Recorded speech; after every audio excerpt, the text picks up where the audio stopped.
Hello, welcome to Africa. Let's talk. My name is Collins Kufour. I was expecting that montage to come with some audio. Unfortunately, it did not come with any audio. But hey, no matter where you are watching us from, this is Africa. Let's talk. My name again is Collins Kufour. You can always call me Mr. Beyond. Tonight's program is called the Diaspora Community Spotlight, a new segment here on African Let's Talk. And it's actually powered by African Let's Talk as well as Fast Pass Ticketing. We're going to talk more about these two organizations. My name is Collins Kufour. You can call me Mr. Beyond. Tonight, we are spotlighting a woman called Madam Tina Grace Kufour. She's the founder of the Masterpiece, an organization that is actually helping immigrants and minorities get ahead in the United States by empowering these individuals and supporting them so they can succeed. Please, wherever you are, help me welcome my guest for tonight, because it's all about spotlighting this amazing individual. And we have the opportunity to have the conversation on how to excel as a new immigrant in the United States. Madam Tina Kufour, you are very welcome to the program. Thank you so much for having me. I appreciate you bringing me on. I think it's an honor to be here, so I appreciate it. Absolutely. Thank you. Thank you so very much for being here. We truly, truly, truly appreciate it. Of course, if you join the conversation, you are more than welcome to share the conversation so that we can all delve into this all-important topic, which is about how to excel or how to succeed as a new immigrant in the United States of America. Of course, like I mentioned, this is community or diaspora community spotlight, and it's powered by African Let's Talk as well as Fast Pass Ticketing. Of course, Madam Tina, the first thing that would like to know from you is to please provide us with some background information about the Masterpiece. Yeah, so Masterpiece came about, I think, through my own journey as an immigrant here in the US and trying to learn the ropes and, get into corporate America. So I got different flavors of what I could do and what I should do and how I should go about it. So when I wanted to do HR, I was like the only person from Africa in the different organizations that I was in. And I was trying to figure out, how do I do this, right? So there was so much to learn and no one to really look up to who would help me come along. And as I struggled through it and had a few people mentoring me and coaching me along the way, when I got to a place, I felt like, this is something I can give back to the community. This is something I can help someone who is here or who is learning the ropes get it a bit more quicker than, the pitfalls of you try it and it doesn't work and you try another thing and someone says, try this and all that. So that was really the birth of Masterpiece. It was to really give immigrants a place that they could come to and get the right resources for the journey that they wanted to have here in America. It doesn't have to be perfect, but it is a good starting point, because when you have these tools or you have these resources, then you know that this is what I'm going to do. This is a plan I have, and this is how I can go about it. And even though it may take a bit longer, you have a clear plan that you're working towards. And so that is how Masterpiece came about, to help immigrants have resources to help them succeed. Well, indeed, that is all we need, especially when you come into the United States for the first time. That is something definitely that you need. Please, if you join the conversation, you heard it for yourself. Tonight, we are speaking about how to succeed, how to excel right here in the United States as a new immigrant. And who is the best person to speak to than Madam Tina Grace Kufour? Like I mentioned, she is the founder of Masterpiece, and she's mentioned that Masterpiece is all about helping the immigrants succeed by providing them with the right resources. And of course, the next thing that I would like to find out from you, as far as this conversation is concerned, indeed, you mentioned about how you got into HR, and we also want you to share more about how your personal experience as a new immigrant in the United States and how were you able to navigate these challenges. It's a long story, but I think we all have different backgrounds coming into the US. Some of us, for me, when I got here, I had my bachelor's degree from Legon, the only university in Ghana. Okay. I'm sure the K University guys I know. Otherwise. I know it's a constant thing, but when I got here, I thought, okay, I have a degree, I can work with it. But then it wasn't as straightforward as that. I Mm. had to almost do something with it, get some more, something that was more equivalent here in the US that would recognize the degree that I had. And then I got different, like I said, stories. People Mm-hmm. thought, oh, maybe go into the healthcare field, become a nurse, become this, become that. And I didn't feel like I was a good fit for nursing. So I tried. Mm. I tried and I did speech pathology for Mm-hmm. about 2 semesters. And I'm like, no, that is not me. So Mm. let me do something that is more me. I feel like I could do something more in the office space, more clerical, more HR related. So that is how I decided, okay, let me change and then get into more of a master's program. And so I did a master's, and then I ended up doing different internships and getting different people to mentor me along the way. And then I got into a few positions that really helped me, like at the Federal Reserve Mm-hmm. in Boston. That was really a big opening for me. And then from there, it just spiraled and on and on and on. But I feel that some of the things that I learned in my journey was, just even how to one comport yourself in a different, environment. I was used to working, not even working in Ghana. I never worked in Ghana, right? It's Oh, like okay. you didn't really have any experience, and now you're here. You want to keep your profession, and it's not easy because I have a lot of friends who also came around the same time, and they ended up either not using their certificate they did live in, and that's where they ended up, right? Wow. So how do you, or how do I, keep, using the background that you have from home and being able to build on it here, or even rearrange it, or recreate something else. So if you don't want what you are coming from, Ghana with, or another country with, can you rebrand it and use it for something else instead of starting from zero? I think that was for me the big lesson, and I'm thankful that I did not go back to start from zero, because that Indeed. takes a longer time to get up and do something else, as opposed to if you can rebrand what you have or rework what you have to, create something that you want to do now, even if it's different.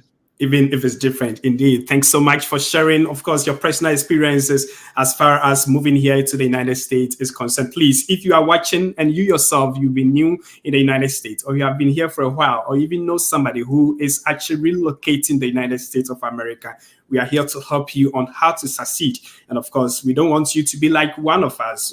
We will have to struggle along the way for years before we would really realize the right path. Now, the right path is here, and we are very fortunate to be speaking to Madam Tina Grace. She is the founder of Masterpiece. And remember, this program is put together by African Let's Talk, and of course, the fast pass ticketing. We're going to be talking more about that. Of course, in the meantime, there is a comment that comes in. It's enjoying this beautiful conversation and hope more brothers and sisters join. Indeed, we are hoping more brothers and sisters will join this beautiful conversation. Of course, at this point, what we'd like to know from you are what are some of the common mistakes new immigrants actually or often make when trying to establish themselves in the United States legally or otherwise. From your experiences and your job, what have you noticed are some of the experiences or mistakes, common mistakes that new immigrants make? I think the most common one that I see, it's more like a challenge, not really a mistake, but a challenge that we all face is our connection back home, right? Mm. So we get here, and even though we are not fully grounded, we want to start contributing right away back home. We want Mm. to give back. We want to work. We want to, and of course it makes sense. But I think that what that is also sometimes a challenge that makes us not be able to rise up to a certain point, because we don't get a plan together. So as soon as we hit the ground and we start working, there's no plan. And the more you work, the more it's difficult to do something different, because here when you're working, you really work. Mm. Like you really work. So there's really less time to say, okay, now I'm going to go back to school. I'm going to do something different. So I feel like that I would say that when you get here, get a plan. Mm. That is one of the things that we work with our, people who come to us on, is a plan. The plan doesn't have to be that I'm going to follow it to the T, but at least it gives me a roadmap.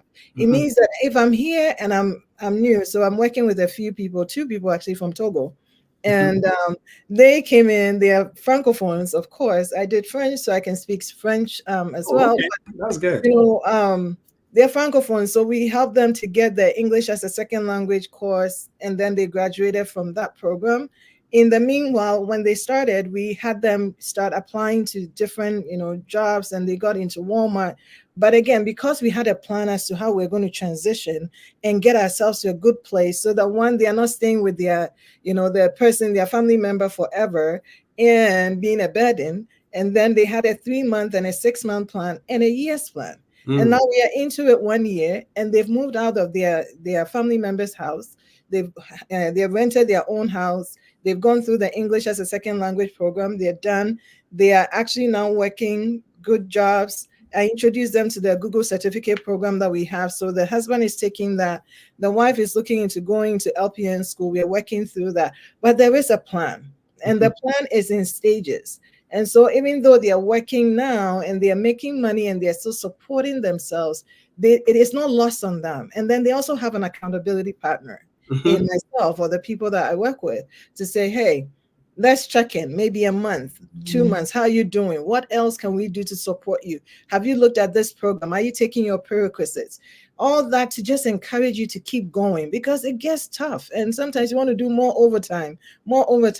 But I believe that if we can manage things and plan, we can get to a good place where we can help more people than what we are doing when we don't plan, and we just keep going at it and keep trying to help and keep trying to help, and we haven't even helped ourselves to the place that we are in a good spot to be able to help others. Truly. Wow, I know this is a conversation that many people who migrated to the United States can relate to, and they are telling themselves, oh my goodness, I wish I had this plan. I wish I had a game plan. Of course, if your upon comes in with a comment that says, get a plan, indeed, get a plan, because if you do not plan, then you fail to plan, like they say, or if you fail to plan, then you plan to fail.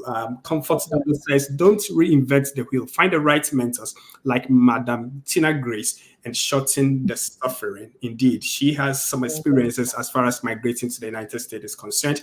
And she also comes in again and says, we are also not aware of the trauma we bring from home, and we operate on fumes. Guys, keep the comments coming in. This, once again, is African Let's Talk. My name is Colin Kofi Opon. You can always call me Mr. Beyond. Like I mentioned earlier, this is a conversation that all of us need, and this is the right time indeed to have this conversation. Especially, I sense the invitation for today's program to an older friend of mine, and he said, wow, my son is relocating to the United States next week.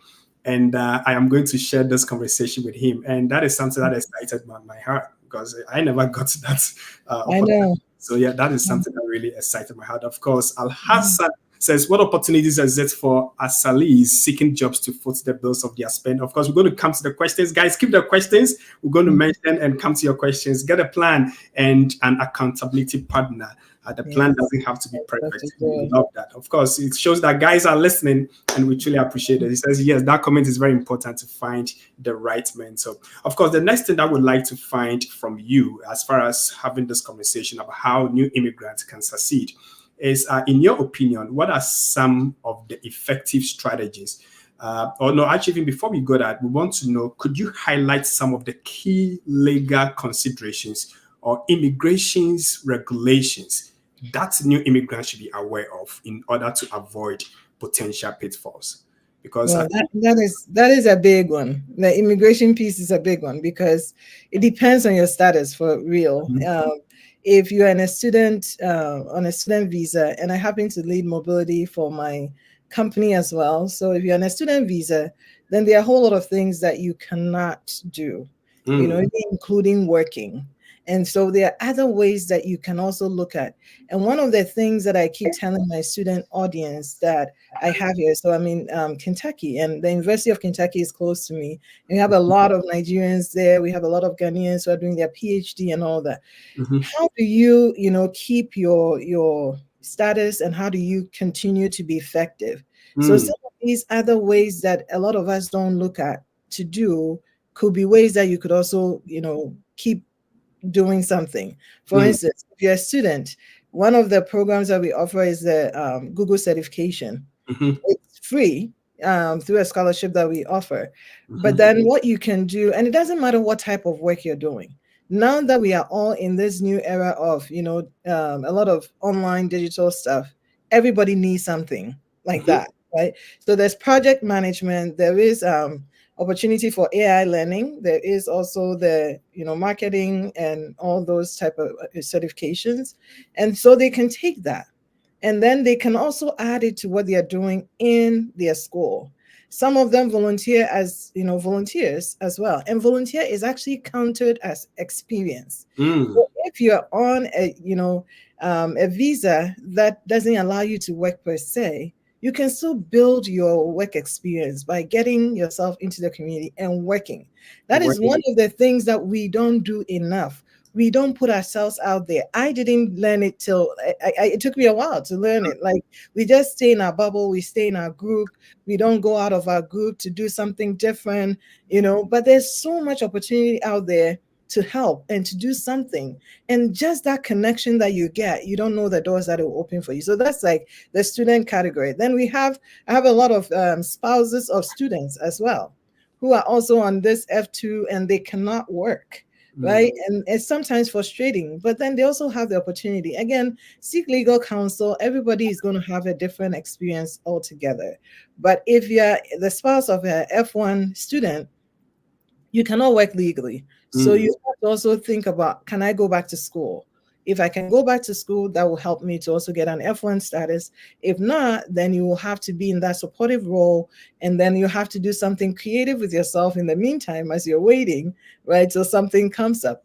If you have the green card, then you have more opportunities, Indeed. to be able to do more and to be able to get into more things. So that is where it's critical that when you have the green card, don't waste it.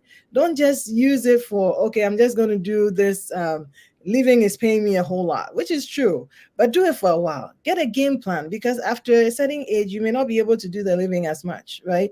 So get a game plan, think about your future, think about savings, think about your retirement, and then get a game plan that helps you to be able to do this for some time and helps you transition into other things. I've had a few people who have come through this program that, even though we've talked about CNA and everybody wants to do CNA, I've worked in the hospital for about 15 years before. So I know enough about the hospital and the jobs in the hospital that CNA is not the only job. The Indeed. same amount of 3 months that you can use, or 6 months to do a CNA course, you can do a sterile tech course. You could do other, technician type of courses that will pay you sometimes even more than a CNA. Right. Wow. So how do I get myself out there so that I have a broad spectrum of opportunities to explore than to limit myself to one thing? So with a green card, again, you have more opportunities. Use that. Get Indeed. yourself into something. If you can do a CNA, you can do the lab tech, you can do a phlebotomist, you can do so many other things. And Wow. once you're in the hospital and you're working, you have the opportunity to use the hospital tuition reimbursement support to actually go back to school and do something with yourself, And right? do something. Again, invest in yourself so that you can invest in the people that you really care about and you're really dying to help.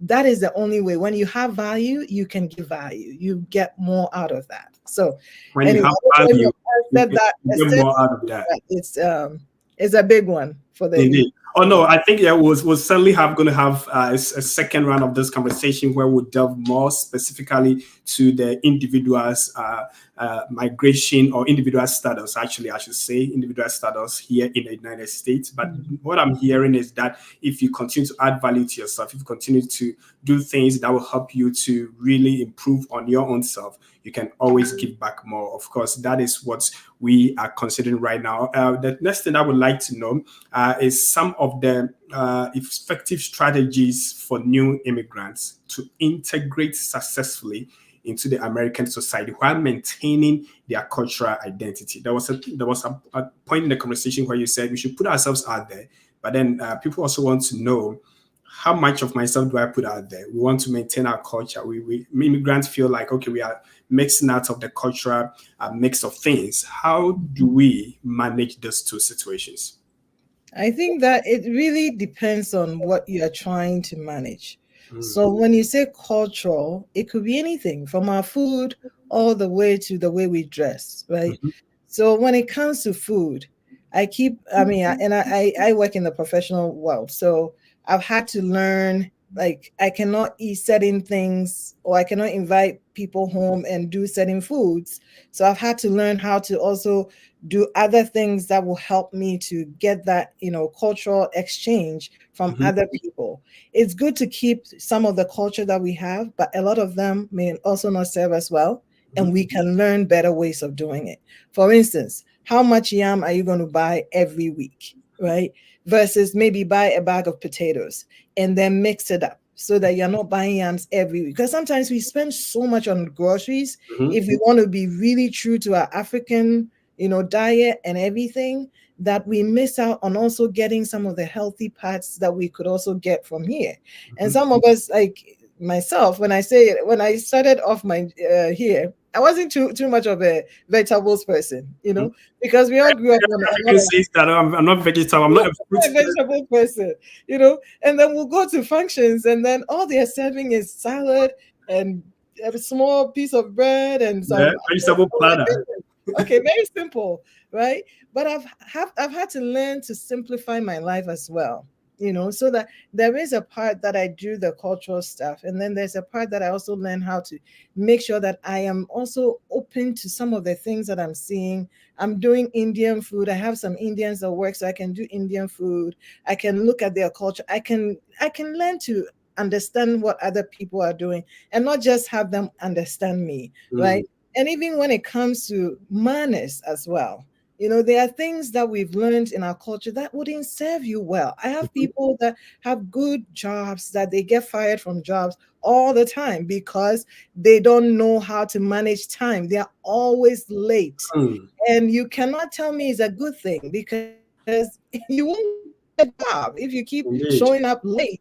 No matter how good you are, nobody's going to keep you. So there are Mhm. things that we have to learn to adapt ourselves to, and they are good for us. And time management is good. So you have to think about, which one am I losing out, which one am I gaining. Of course, there should be that respect that we cannot lose out on any time. We still have to respect people, but the downside to the respect is sometimes, if you're in the corporate world like myself, if you show so much respect, it's also like, okay, whoa, what exactly are you doing? Yeah, Right? So there has to be a balance. You have to indeed. know where to do your pleases and not do too much please of everything, please and Yup. everything, please. Yeah. And I mean, because even for me, it was a cultural shock when I started working, and then my CEO, I call him by his name.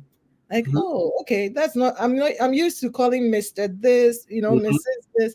You don't have to do that now, right? So Yeah. those are things. But if I am in my normal setting with a group of people that are from my side of town, I will use the same respect. I'll say the Mhm. misters and I'll say the uncles.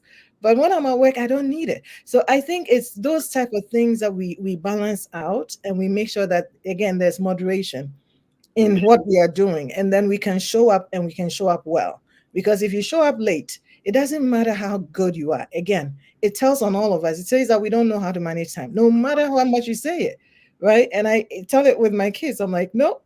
If you can't manage your time, you can't manage your time. You have to be Indeed. on time, right? We have to be changing the narratives that we've been handed over and over and over, saying, oh, you don't know how to keep time.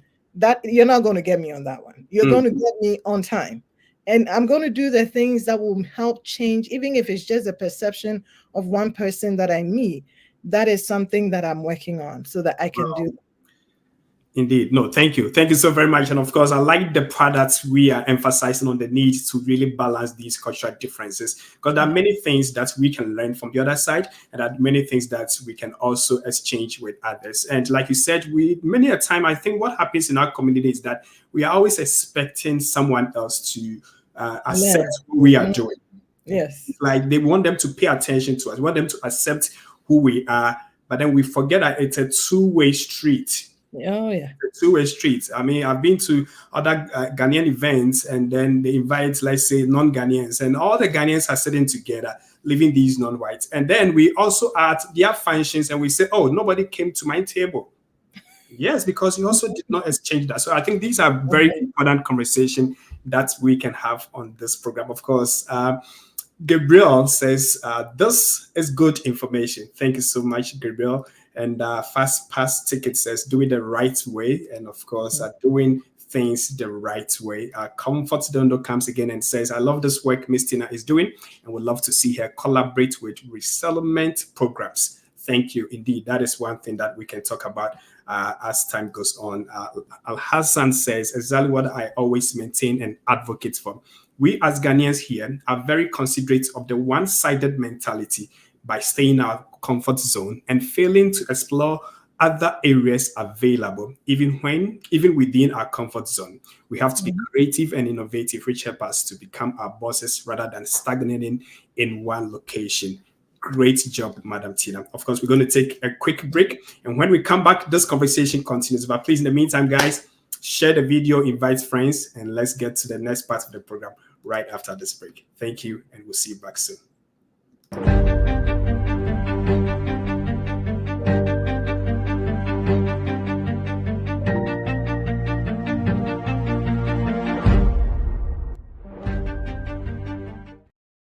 Right, is the Diaspora Community Spotlight. We have actually spotlighted Madam Tina on our program or on our pages a couple of weeks ago. And that this part of the spotlighting is that whoever we spotlight, we bring on African Let's Talk to have a conversation with them on the Diaspora Community Spotlight. Madam Tina, please, you are welcome back. Thank you. Right. Okay. So the next thing that we're trying to find out is, I know your organization Masterpiece provide a lot of resources. So we want to know what resources or support systems would you actually recommend for new immigrants seeking assistance in areas such as employment, housing, health access, and education. I know in your conversation you have mentioned on a few, but please, if you can reiterate some of the resources available in these areas. So I think the main program that we offer is called Fit in USA, and it's actually more of an integration program. But depending on where you're coming in, some people will not need help with all the various aspects of it. So we do have guidance around accommodation. So if you're looking for accommodation, where are some of the places that you should look for or look at? And then if you're looking at food support, so that is something we are doing more on a local basis at this point. So locally, we are partnering with different not-for-profits, and what we are doing is to say, if you're a new immigrant that you're coming in and you're working with us, we will support you with some food support through our Trader Joe's, any of those outlets that we are working with for about 6 months. And that is really just to help you get situated so that you can know your whereabouts, you know what you can do. You have a plan again, and we are executing on the plan. And this is the support that we can give you. So food is important. But even for, across the different states, different places that you can buy food, thoughts around how you can manage, because sometimes you come here and it's difficult to, eat all the foods that you have here, but you can balance it out. Again, you see, you don't want to spend all your money in the African market, although you want to still be there and buy some things, but you also want to be able to buy some of these other things at different supermarkets and complement the things that you have. So food is one of the things that we support. And then we also have the career piece of it. So locally, we do support we have an agency that helps us with, placing people and all that locally. And we are looking at spreading across the different states to see how we can help in those regards. But typically, if you're not in Lexington or in Kentucky, we still partner or look for other partners that we have in different states that we can connect you to, so that they can help you to look for a job. And for some of them, we can even look for a job with you online, and we can share those processes with you. We offer the career, advising, the LinkedIn setup for those who are in the professional world. You don't have your LinkedIn set up, you're not attracting people to come and look at your profile, or recruiters to find you. That is something that we will work with you on. And that is all part of the career hub that we support. So resume building, interviewing techniques, how to negotiate for your pay, which a lot of us don't, because we are afraid to. How do you negotiate for the pay and what you're worth? Again, if you see the value that you bring, you'll be able to ask for what you are, worth. So those, equipping you with those so that you can have those conversations. And then we also have another piece of it that is crucial conversations. These are for us to learn some of the technicalities in even having conversations at work, because sometimes people have learned things, or people use some type of language all the time, and they feel like you feel like, oh, they know how to answer these questions. Well, it's a Mhm. technique that they have learned, right? So they Mm. learned that even though the situation is escalating, they can say, okay, let me repeat what you just said. Did you just say A, B, and C, right? All those things are things we can learn. These are soft skills that we can learn. So how do we learn these? How do we make sure that we are, getting some of these skills to help us become better in the workplace or wherever we are? And then even with how do you show up? I see someone was saying, make sure that you are dressed up for the occasion. We people have misconceptions about who we are every time. It's up to us to be able to show up and show forth. Like, this is something, I have something good to offer. And don't be shy. It's working on ourselves to be bold, knowing that we have value, we are adding value. There's nothing to be afraid of. This is really good. We are coming in with some good, things, and Mhm. that we shouldn't be shy to, you know, say that we are good at this, because that was something I had to learn. Like, we are very moderate people. And so sometimes you say, oh, you don't take the credit for it. And so someone takes the credit for all the work that you're doing, right? So it's getting comfortable with taking credit for what you're doing, because you know that you can deliver on that one. So Indeed. don't be shy of those things. So we Don't be offer shy. that assistance, we offer that support to get you to that confidence level where you can be able to advocate for yourself at the place that you are in what you're doing. And then we have the Google partnership with the Google Certificate Program. So we offer all these online digital programs that we have in our tools, and we share with people who are interested. They have to commit to getting it done, Mhm. because it's an important thing, but it's free.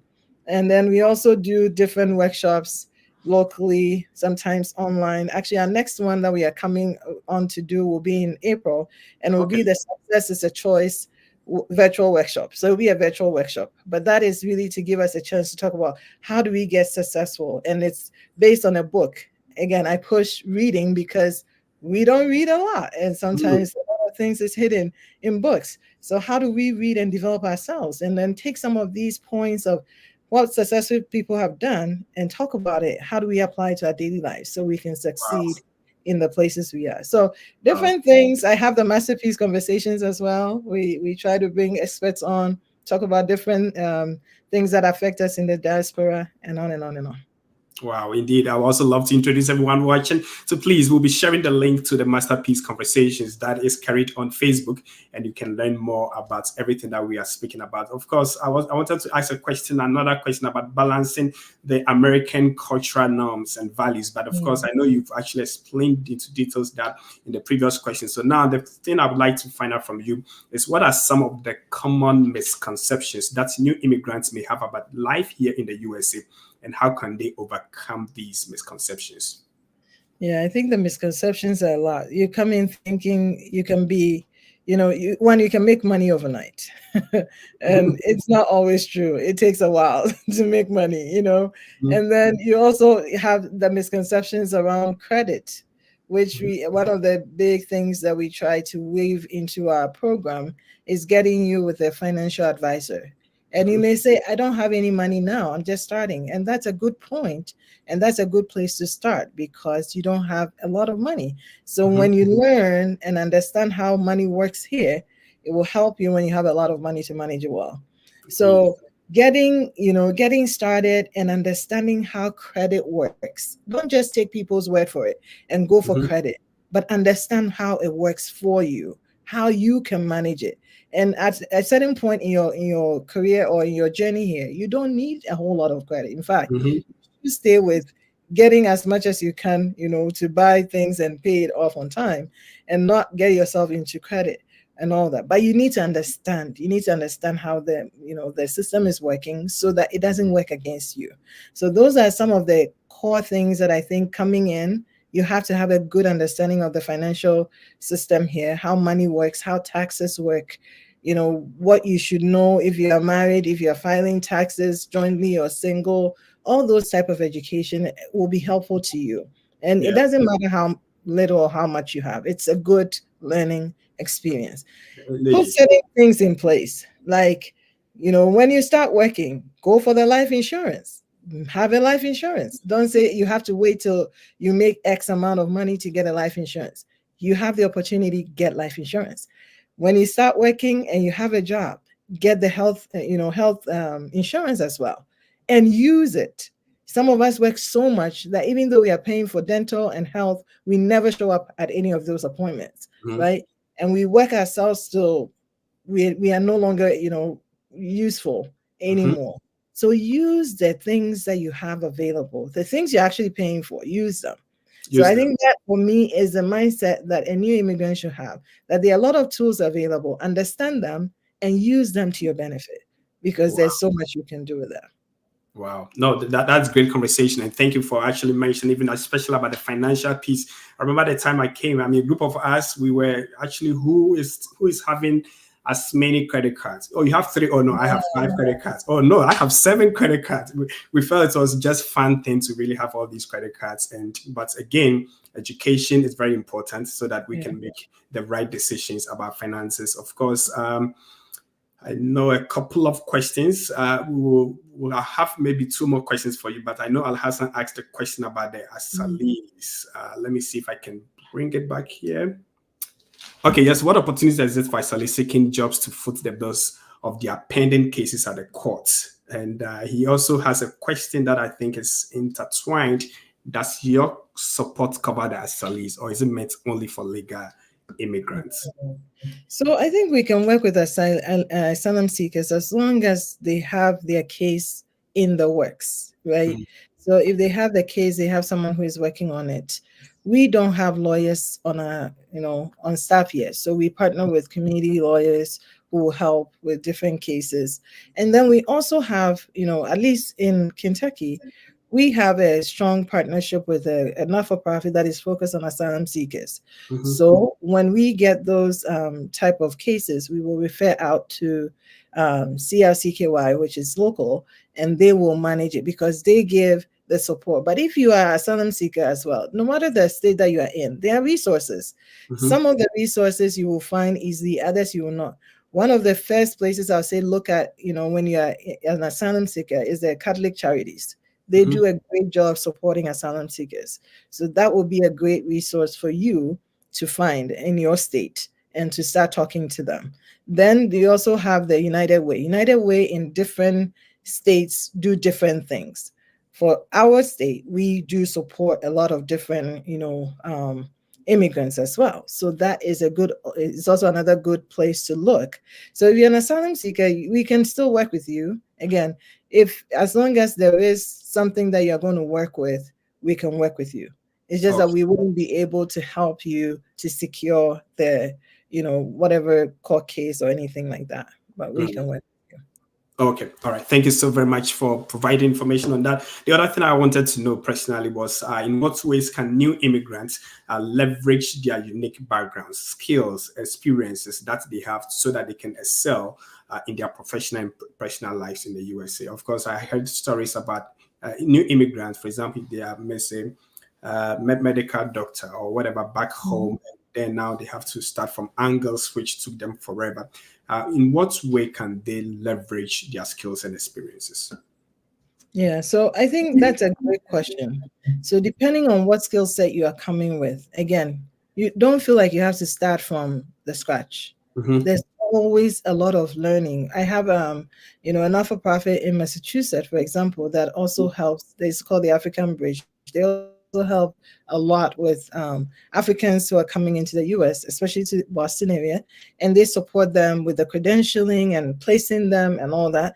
So that is also something that can be done. So if you have the skill set that you are coming in with, when you get here, it's difficult because sometimes you hear so many things. You have to focus on what is the plan. If you want to go back and do your medicine, or you want to practice medicine here, then how do you go about it? And there are different organizations that we can work with to help you get there. But you have to first have a plan, because it's not going to come overnight. And sometimes the frustration of it will get you stuck in a place and you're like, forget it, I'm not even going to do it again, right? But when you have the plan, you have someone who is going to be accountable and, keep working with you on it and different things like that, there is that encouragement to keep going, even though it may take a little bit of a while to get into that, employment of choice or whatever you want to do. Oh, okay. All right. All right. Thank you so very much. Maybe the other thing that I want to find out from you before I let you go, I know we are pressed with time, is that are there specific networking or community engagement opportunities that, for example, you believe will work for new immigrants to expand their social or professional circles? I think that is important. Again, it comes back to what is the plan. If your plan, it depends on your plan. If your plan is to be in the professional, community, then LinkedIn is a strong recommendation that I'll provide, because when you join LinkedIn, you get to also join groups on LinkedIn, and you get to know people in that similar type of, industry or profession that you're in. So you can network more effectively. When it comes to local, you also have the opportunity to get into more local networks based on even some of the LinkedIn sometimes leads that you get, to be able to get into some of the local things. Because, for instance, I am in Lexington. Another closer town to me is, or city, is Louisville. It's about an hour plus. But I have people in SHRM, which is an HR organization, that they would refer and say, oh, there is something coming up in Louisville, SHRM. Do you want to attend, and all that? But it's all based on the networking. Without the networking, and without having a plan, because if not, I'll say join the Ghana Association, but the Ghana Association may not necessarily give you everything that you're looking for, right? So if you're an accountant, you want to join some type of accounting network that will help you in the US to even understand the US GAAP and all that accounting terms, which you may not be familiar with in Ghana or in another country. So make sure that you're connecting, and if you're a professional, make sure that you have your LinkedIn profile up and running that really speaks to what you do, so that you can be found. Wow, that's great. That's great information. Thank you so very much. I will let you go at this point, but please, two things: how can people get in touch with you? And of course, in a nutshell, if you have to give advice to any new immigrants who is migrating to the United States, what can they do in a nutshell to excel or to thrive in the US while avoiding common pitfalls along the way? Well, so thank you so much for having me. You can find us online at www.master-peace.org, and you can reach out to us that way through any of the different programs, whether it's a Fit in USA or it's a Contact Us, any of them. You can reach out to us. If you're a new immigrant, or you're even an existing immigrant, and you're now thinking, oh, now I've heard something, I've learned something, and I want to do something different, you're still welcome to also reach out. But make sure that you are, you're starting off, again, if you're a new person, you have a plan. And make sure that you're not just, getting the hearsay only, but you're also getting yourself a mentor. You're getting someone who has done it and succeeded in it, or learned the ropes, and is okay with you succeeding without any competition, So that is going to be helpful to you to come in, have a plan, work towards it. Don't be so worried about quickly getting something overnight, because it takes a while. I mean, it takes a while. Just like any place, it takes you a while to settle in. But if you have a plan and you have the resources, I believe that it makes it a bit more easier for you to achieve your goals and to get there, in fact, sometimes quicker than you even expected. Wow, thank you. Thank you so very much. I cannot thank you enough. Vivian Yakpo Newton says, great interview, very important topic. And of course, Comfort Dodo says, keep up the good work. Alhassan says, Mr. Beyond, thank you for hosting this educational session. Madam Tina, thank you for your time and the knowledge you shared here. Stay blessed. Indeed, that is all we can say, to stay blessed, and of course, to really, really enjoy the life that God has given us in the United States, and to make the best of it. But hey, the plan comes first, and then you can really get things well situated. Thank you so very much. Is there anything else that I may not have asked you that we need to talk about before we go? I think we've touched on a lot of things, and hopefully another time we can talk some more, maybe about Google certification and all that. Yes. Another conversation. Wow. No, I will definitely make time for that. And that I'm looking forward to more collaborations, for example, about the resettlement program that Comfort talked about. So yeah, I'll be, Yeah. yeah, because I think she asked about how we can advise how to get hold of you. So yeah, I will certainly Okay. connect the two of you. She's also in charge of an organization called Pumulani, Minnesota African Women Against Violence. And Oh, I can okay. see that there could be some possible collaborations. Absolutely. Thank you. Thank you so very much. Thank you. All right. Have a good one. You too. Thank you. All right. To everybody who joined the conversation, I say a very big thank you. Of course, a lot of things are happening, and it's about time you connect yourself to great things. And please follow up with masterpiece.org, and you can get all the information that you need. You can also find them on Facebook, and please shoot them a message. If there's something that you would like to get more understanding about, you are more than welcome to really, really, really get in touch with them. But I cannot thank our guest enough for her time, for her resource, and for expertise in how best immigrants can succeed here in the United States, especially new immigrants. Thank you very much. And of